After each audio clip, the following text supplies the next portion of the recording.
One of the things that we talk a lot about, but we never necessarily go into any detail, are the regulations that we are required to follow in the state of California.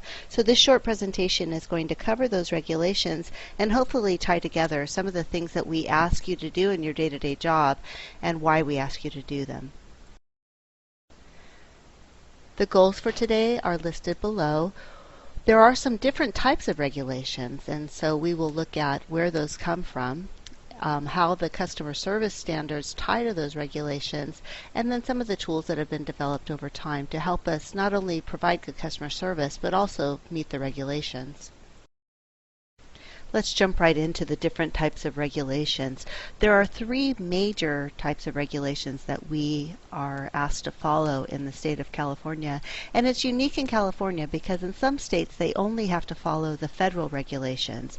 But in some states they have added more regulations. And so those state regulations are more strict than the federal regulations. In California, that's Title 22. And you often hear us referring to Title 22. It's part of the larger document of the Social Security Code, and it's really just a chapter in there that is pertaining to the acute care hospitals, and then another chapter underneath that relating to the food service department. So the Title 22 survey does come once a year for our TCU department, and it can come at any time for our whole hospital. We haven't had one of those surveys in a very long time, but our responsibility to meet all of the Title 22 regulations is very important for us keeping our hospital open. Now beyond that, we have the federal regulations, and now they usually oversee the state. We have in years past had the state come in and have the federal government come in at the same time to make sure that we are following their codes in addition to the state code. So typically they come in together, but again, California regulations are more strict than the federal regulations. So typically if we're meeting the state regulations, we're just fine. Moving on to the last type of regulations, this would be the accreditation, and for us that's Joint Commission. There are different types of accreditation. At PIH Health we use the Joint Commission. Now they come in every 3 years, and I know you guys always know when we have the Joint Commission coming in because we are all on our best behavior and usually a little bit stressed out. The one important thing to know about the Joint Commission is that they don't have anything to do with whether our hospital opens or closes. They can't close us like the state or the feds, but they are sort of a seal of approval. So without their accreditation, we're not able to accept federal money. So obviously without money we wouldn't be able to keep our doors open. So all of these regulations are very important, and it really comes down to meeting those regulations to stay open and to be able to receive reimbursement for the care that we're providing to our patients.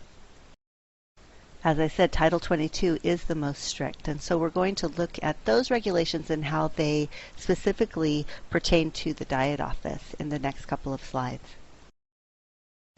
This may be a surprise to you, but Title 22 requires us to ask all of our patients if they would like to have a snack. Now, the only time we wouldn't ask somebody is if their diet order specifically says not to give them snacks.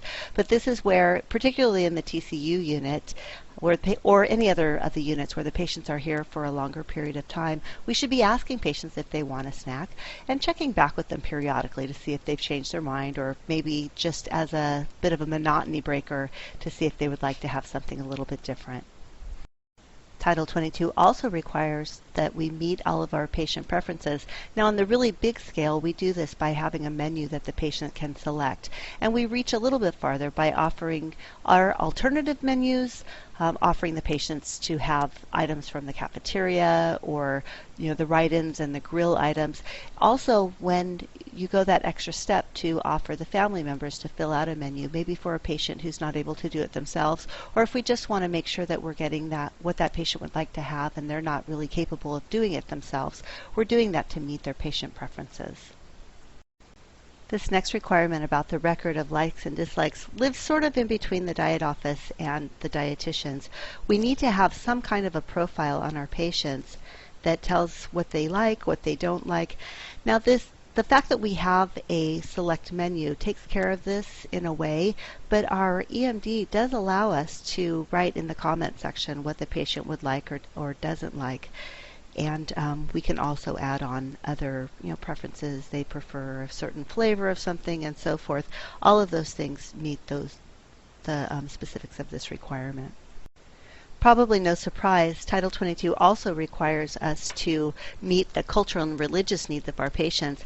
On a larger scale, every hospital in California has to do a study of the demographics that they serve, and we have to look at what are the top populations that we are serving. In our area, that is Hispanic and Chinese, particularly Mandarin.